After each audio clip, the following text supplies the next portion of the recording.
Pigweed here. Today we review an IPA and discuss an English novella.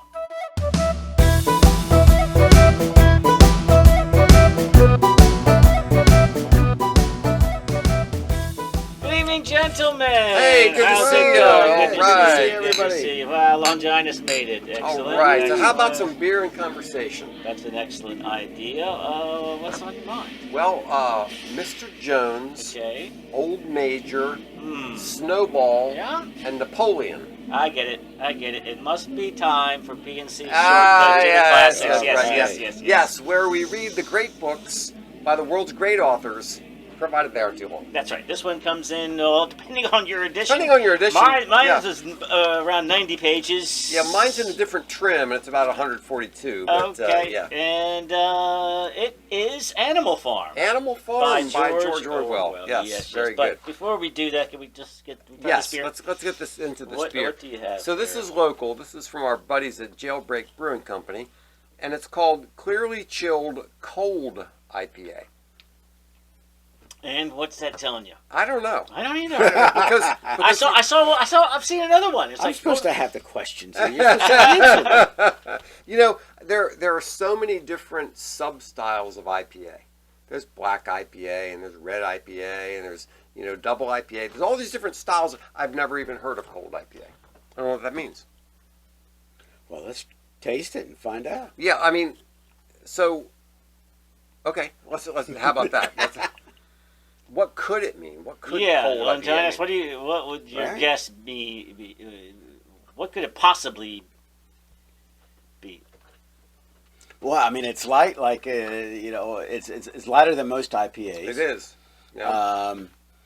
And I think the taste is a little bit more on the lager side. Yeah, so that would be a natural thing to think because lager yeasts ferment at colder temperatures than ale yeasts.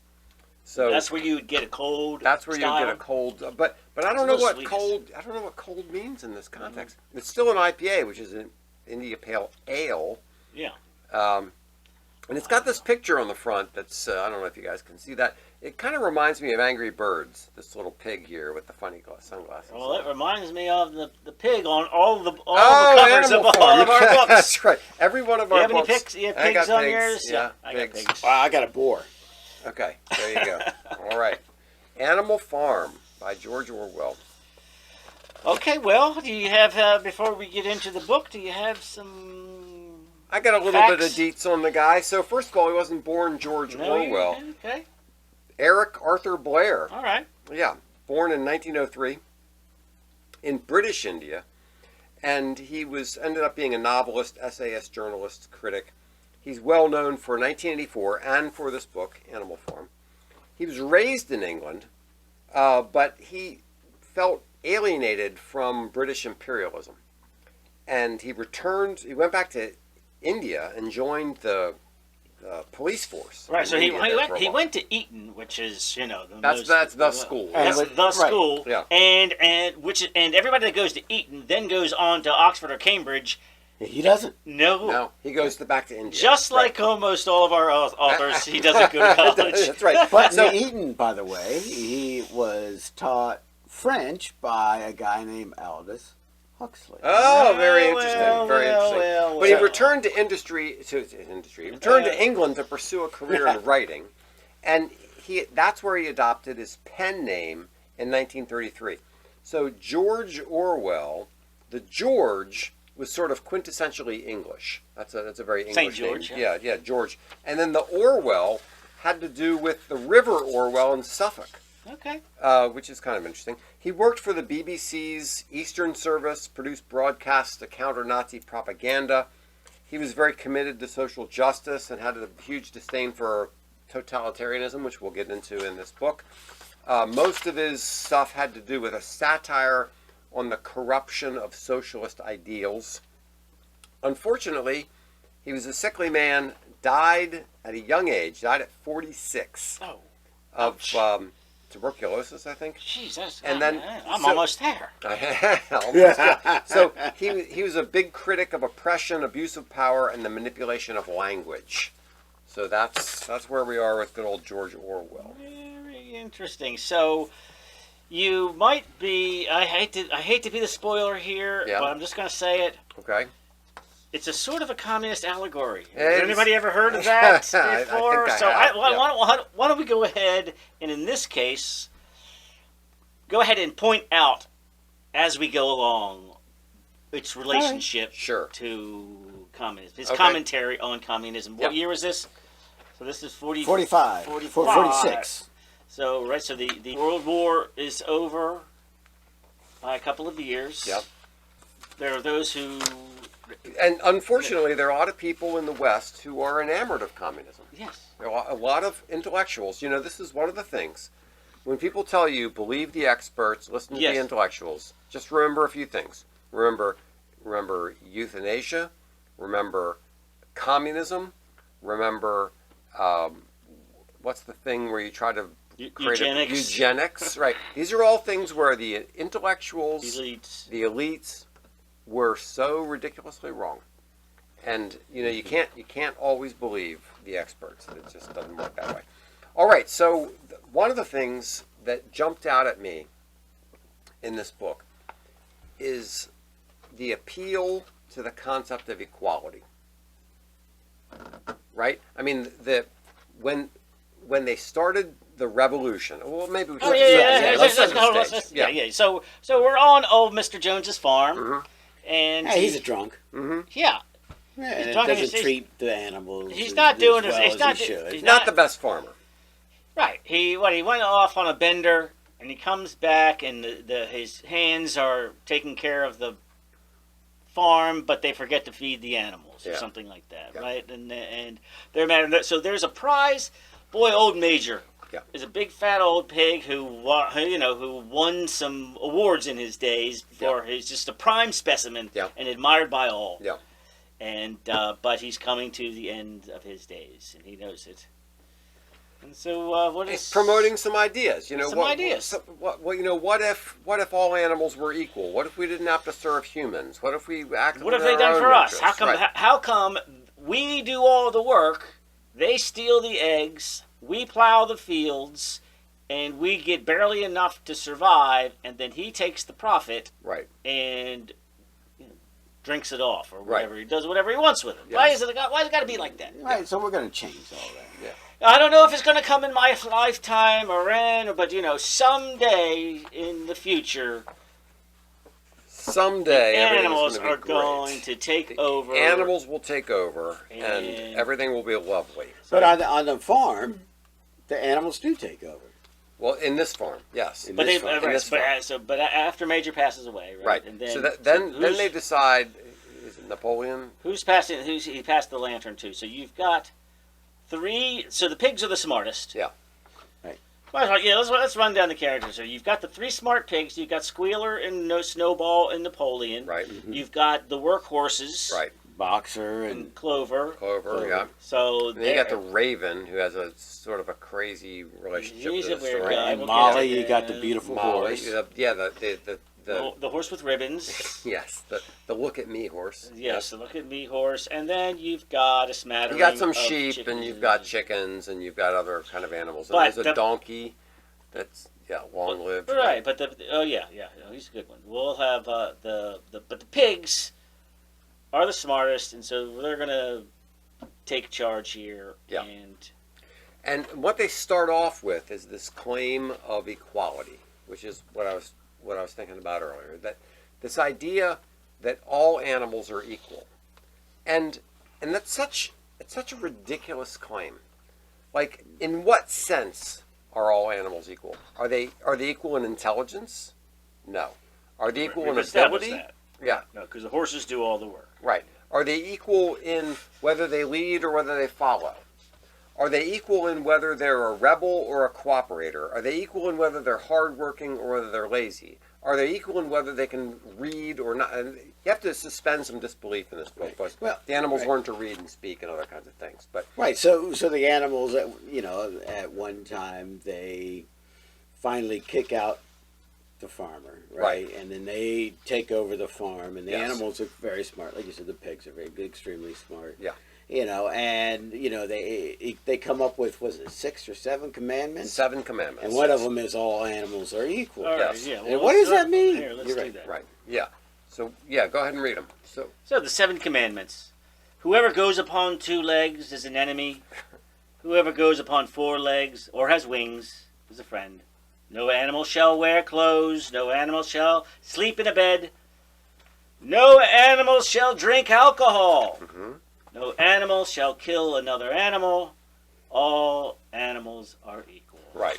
So I mean, but if you just say are all equal in terms of their value, Yeah. Right. then So this is the problem. That's idealistic, right? This So, is- that's that's the pie in the sky idea, and I think that's one of Orwell's statements is that it sounds good if all animals are equal in value. Maybe there's different values, but we should value and honor all animals. But I think there's an important distinction in the question of equality, which is equality before the law yes. Well, you is got- one right. thing.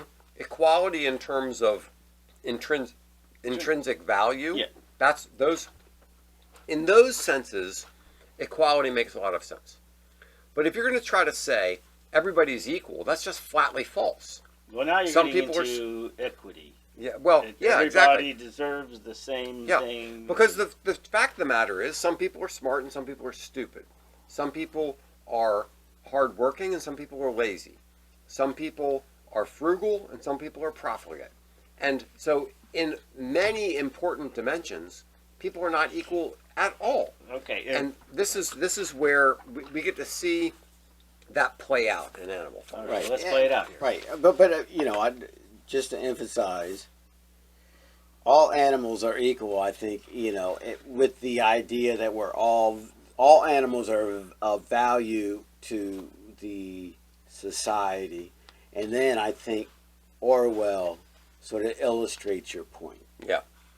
As they go through the story Yes. as a narrative. Because when it starts off- So you have your 2 leaders, Snowball and Napoleon. Right. Right, But they immediately, I think of like Lenin and Trotsky, Exactly. that's right. right? That Right. immediately they clash on what the priorities of running this farm, on an animal-run farm, which is no longer called Manor Farm. It's called Animal Farm. Now it's called Animal Animal Farm. Farm. Another area in which And- in which people are not equal and animals are not equal is in ambition. And yeah, so some of them have ambition and they want to take over. They want to run. They And the want to run cat things. never They does want- anything. He doesn't even show up for meetings. That's right. The cat is just kind of chilling. And that's why it's the greatest thing of all. Right. There you are. That's why their cats are so awesome. So they after the what was the name of the battle after they The Battle of Cow something herd cow pen. Cowpen. Cowpen. Yes. Right. So they get rid of Jones. Right. And then what they do is they have a good run for a Yeah. a season where they're not working as much, they're getting a whole lot more food. Things are looking really well for after this revolution. They get rid of Jones. They've kicked him out, and now they've got more food. They don't have to work so much. They're doing things in a more efficient manner. Things are actually looking good for a while. The one of so And then there- Jones comes back, right? there are a couple of dogs, and they have a big litter. Yeah. And Napoleon scoops up all of the pups, of yeah. the pups and Takes takes them away. takes them up into a loft, and you don't hear from them for a while. Mm-hmm. And then there is That's the loaded gun that's sitting on the counter. Yes. That's right. Exactly. Yeah. Then there is the rift between Yeah, Napoleon. I actually want to spend just a minute to talk about the glorious state before things started to break down. right Okay, so post-revolution. post-revolution, in the end, they finished the harvest in 2 days less time than it had usually taken Jones and his men. All through that summer, the work of the farm went like clockwork. Everyone worked according to his capacity. Nobody stole. Nobody grumbled over his rations. The The quarreling and biting and jealousy, which had been normal features of life in the old days, had almost disappeared. So they actually did establish a decent society for a small amount of time. Right, for a small amount of time. Right. And then the Snowball and Napoleon. And the pigs in general started, the pigs started pushing themselves forward. Right. Right. And Snowball and Napoleon in general start to have different ideas of how the farm should work, should be run. Right. So Snowball wants to build a windmill. Right. Yeah. To bring in electricity. Napoleon is against it until they run Napoleon off, and now you see the beginning of Snowball off. They run Snowball off.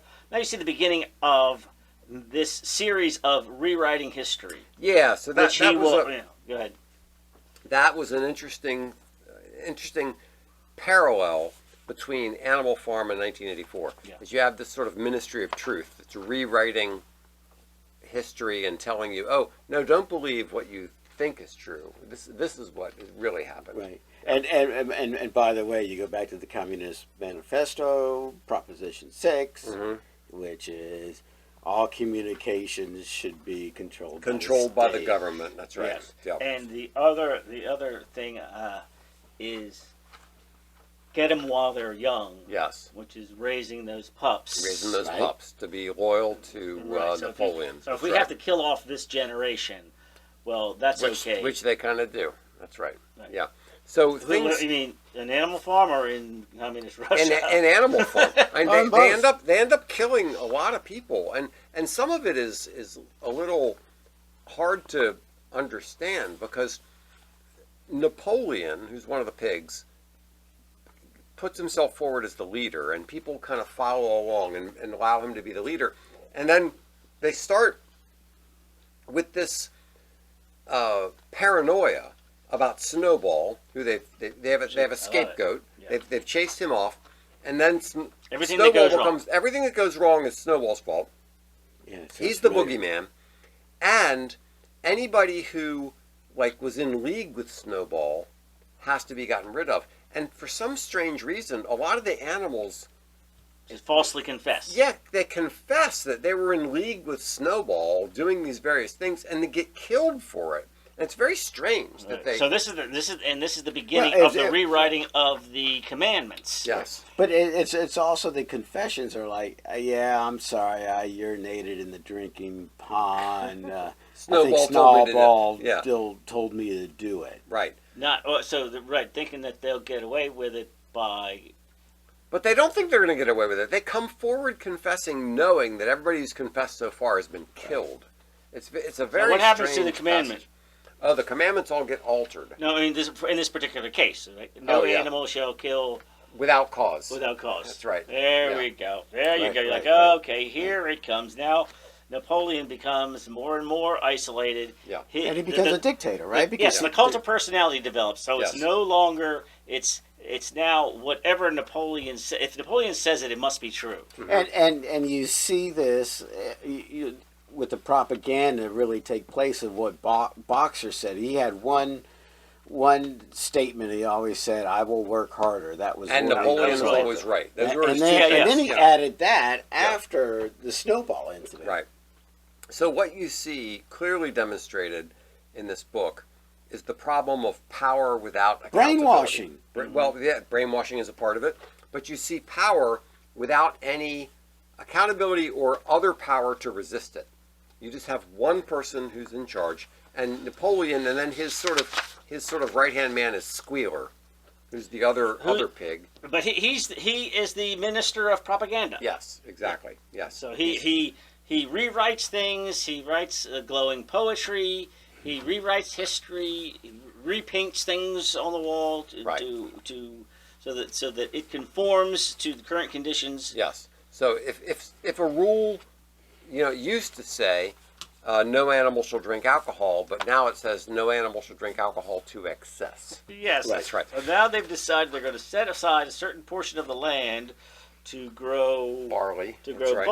And then they start taking some of the profits. So then the pigs, who run the farm are now in league with other farmers. Mm-hmm. Right? So now they have a relationship with them because they got to sell And this stuff. is another thing where they used to say, no, we're never going to deal with humans again. It's just us animals. We're never, Yeah. and we're never going to sell our eggs again. And Right. now it's like we need 400 eggs a week. Right. We need 600 eggs a week. That's right. Yeah, so basically every single one of the rules gets systematically undermined and contradicted in where they end up toward the end of the book. In order to create an unequal system. So what happened to all animals are equal? That's right. Well, all animals are equal, but some are more equal than others. Yes. But there's also rules like animals won't sleep in a bed. With sheets. Yeah, it used to be just Yeah. in a bed, but now it's in a bed with sheets. And then, so every single one of the original commandments gets modified so that they can justify this the new inequality regime. Yes. that in opposition to the equality that you established this revolution with to begin with. Yes. And there's so many of the elements of a totalitarian state are evident in this book. Like, for example, there's power without accountability. There's scapegoats. There's always somebody to blame things on. There's lies, changing the past, changing the rules. There's the authorities claim that they have secret knowledge and evidence about various things. But it's all the animals on the farm are like, yeah, okay. Yeah. They never ever question it. Mm-hmm. Right. Well, some of them don't. There are a couple of them. The ones I've seen other animals having their throats torn out by these guard dogs. Yeah. They're like, yeah, okay, we're all in. That's right. But there are a couple of them who question things a little bit from time to time, but not as much as you. Well, he's the skeptic, right? The mule. What's his name? I can't. Benjamin. Yeah. Benjamin. Yes, old he's Benjamin. like, oh, it's nothing's going to change. Yes. Right. It'll work out. Grumpy Things old yeah. Benjamin. But then another thing that I thought was another thing that I thought was an interesting element of this is one tactic of the totalitarian state is to keep everyone in a constant state of anxiety and fear about what's going to happen next. Yeah. And that pushes them to work harder because that's the thing that I'm going to go to work, I'm going to get this done, I'm going to do this and that, and everything's going to be okay because that's what I'm supposed to do. Yeah. Hold on. So- What I didn't understand, and I can't find it right now, is what is the crow talking about with the Religion. with the Yeah. heaven? Wasn't What that was it weird? Sugarland or something? Sugarland Mountain. Sugarland Mountain, that's heaven. Like where we all go. I don't understand After how we that die. fit in. It's Yes. such a strange element to the story because, the raven is coming in and saying that, there's one this, day there's this we're we're all going to be in this lovely place. in this paradise, which if It's which the if it opiate is of the masses. I think that's exactly what George Orwell would say. is But it that but it religion didn't really didn't have even fit anything with to the say. story. Like, it never really had any relevance Well, to he the just story. gave. Well, he gave comfort to people to continue their lives. Yeah. Okay. And I think that's what it was. Not But only I- to but I continue their think lives, that but it continue would've their fit in lives the and not book try to better change it. if they ran him off for trying to suggest that. But he's kind of free to make these claims about Sugarland Mountain or whatever. He says, I've seen it. Well, he's kind of free, right? Yeah.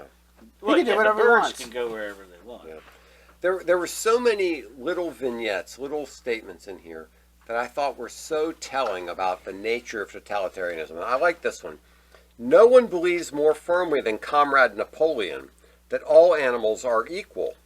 He would be only too happy to let you make your decisions for yourselves. But sometimes you might make the wrong decisions, Yeah, comrades. oh my God. And then where would we be? Yeah. That is so I know. Hillary Clinton. How it would progress from, look, yes, everybody should be free, but really, I mean, come on, you know? Can we really trust you that much? I mean, we've got experts who are going to tell you what the right thing to think is, Yes. so just maybe Well, let's you just talk about Boxer, Yeah. because he was one of my favorites. Yeah, and that was I very know. sad. It was very, very sad. Because they established a retirement system when they first took over the farm for each age of each animal. And Boxer just gave and gave and gave. Boxer had two rules. I will work harder, and I will believe whatever Napoleon says. He was like the model citizen of the totalitarian state. And right when he gets to retirement age, he's worked himself to death. He worked himself to And death.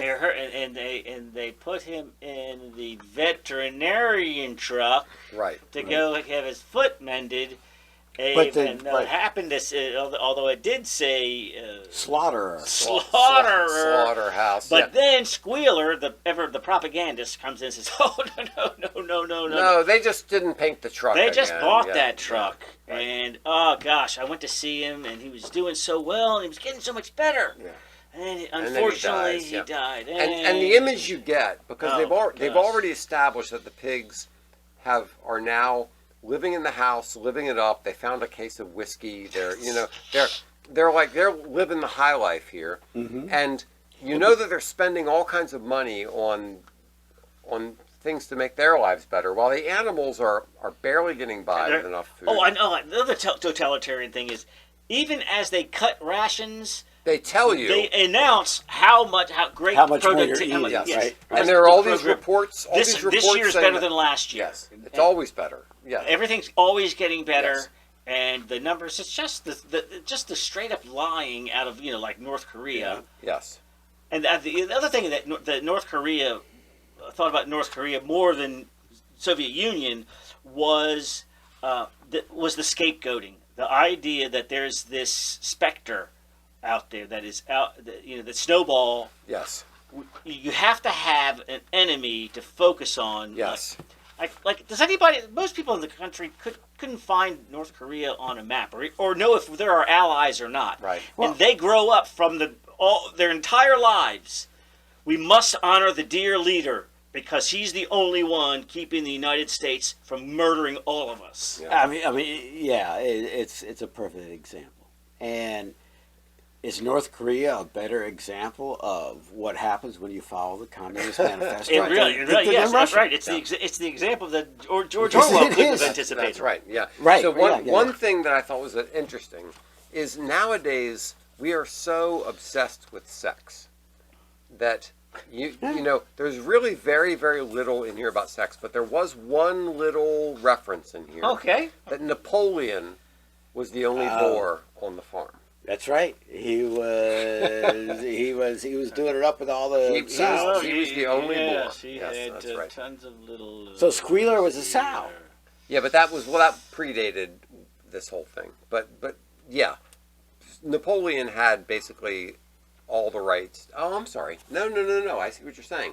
That Squealer must have been a female because Napoleon was the only boar, and he had rights to all the female pigs on the farm. Yeah. Which is another thing that is uncomfortably common among people in power, is they have seem to outsized sexual interest. And don't really seem to suffer the consequences of being a philanderer. That they don't.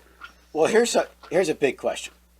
Does the animal farm and the evolution of where it started and where it ended, does that look like the Soviet Union? Does it look like North Korea? Does it look like China? That's very interesting. Right. So Orwell did not have the chance to see how this whole thing played out. Right. But he could see as far as this whole everybody is equal business being nonsense. Right. Yes. Yeah. What he saw was that the party leaders, they all have dachas down by the Black Sea, and they have nice fancy cars, and they have big fancy homes like capitalists. Yeah.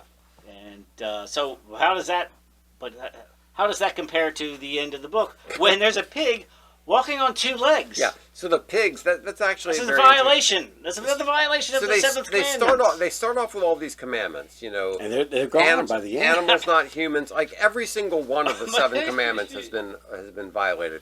But like don't wear clothes, don't sleep in beds, don't do this. Here we go. Yes. Right. All right. We've done that. So right. So before, then they're wearing hats They're wearing And- hats and they're living in wearing the house. wigs. That's right. They've already killed other animals. They drink the whiskey. They equal but not equal. Yes, every single one of them has been. Now we are up to number 1. Yeah, whoever goes upon 2 legs is an enemy. And what happens is the pigs have all been practicing and have learned to walk on 2 legs. Right. And in the end of the story, you have this party that Napoleon and his other pigs are throwing, where they can all walk on 2 legs and they can sit at tables and they can drink glasses of beer. But I thought they. Yeah. How did they redefine the walk on 2 legs? Did they? I don't remember if they redefined Oh, it. here, Oh yes, 4 legs are good, 2 legs are better. 4 legs good. Because the 2 sheep, legs the better. sheep had been saying 4 legs. I mean, really, that's the only thing. Their only contribution to 4 legs good, 2 legs bad. They've been saying that over and over and over the entire book. And then they changed the name of the farm from Animal Farm to they go back to Manor Farm. because it has become basically the same as it was in the beginning. Right. Yeah. So what did you say about the Who earlier? Meet the Longinus? Oh, I got that in a second. Oh. I just wanted to, just the last sentence. Right. 12 voices were shouting in anger, and they were all alike. And he's talking about this party of men and pigs together. Men and pigs are Right. hanging out, drinking and smoking and wearing clothes. And playing cards. No question. Now, what had happened to the faces of the pigs? The creatures outside looked from pig to man, and from man to pig, and from pig to man again. But already it was impossible to say which was which. Right. So, yeah. So That was Who? incredible. So it's the give me some I mean, I'll Roger just do it. Daltrey. we'll be fighting in the streets with our children at our feet, and the morals that they worship will be gone, and the men who spurred us on sit in judgment of all wrong. They decide, and the shotgun sings the song. I tip my hat to the new Constitution. I take a bow for the new revolution. Right. Smile and grin at the change all around. I pick up my guitar and play, just like yesterday. Then I'll get on my knees and pray. We won't get fooled again. Right. And where is the same as the old boss? What is the new boss Yeah. same as the old boss? All right. Thank you very much. I'll tip my hat to the new Constitution, take a bow for the new revolution, smile and grin at the change all around. Pick up my guitar and play, just like yesterday. Then I'll get on my knees and pray we don't get fooled again. Don't get fooled again. No, no. Yeah, meet the new boss. Same as the old boss. And that's the way it plays out a lot of times. That's a great song. We fall for the same stupid things over and over You and think over that again. the new guy is going to be so much better than the old guy. Yeah. And you do get fooled again. Yes. So, Animal Farm. It's actually a fun book. It's a fun read. It's there are parts where you laugh and there are parts where you're sad, like when the horse dies. That was pretty Yes. sad. He was my favorite boxer. Yeah. He was the old guy you just wanted to, I mean, he was duped. Drink a beer He was fooled, but still, he had a good heart. And, Right. Yep. And He was a he good was horse. but you're right. But committed to the revolution and only to be tossed aside when he was no longer useful. That's right. So that they could buy another case of whiskey. Goodbye, another and case of whiskey. and the thing, Cornell West wrote his PhD on the moral aspects of Karl Marx, Is that right? and I haven't read it. That sounds his like a first tall book is tale. about. I mean, that sounds a tough road. Tough, yeah. But the thing about it is, as I dug a little bit deeper, it's really not about Karl Marx or the Communist Manifesto. It's about interpreters of Marxism in the 20th century. Oh, okay. Lucas. Well, Cornel West is an interesting character. But, Okay, but anyway, so to George Orwell and his insight on totalitarianism. all right. Totalitarianism. Cheers. Thanks so much for listening to Beer and Conversation with Pigweed and Crowhill. Remember to visit us at pigweedandcrowhill.com or send us an email at pigweedshow@gmail.com.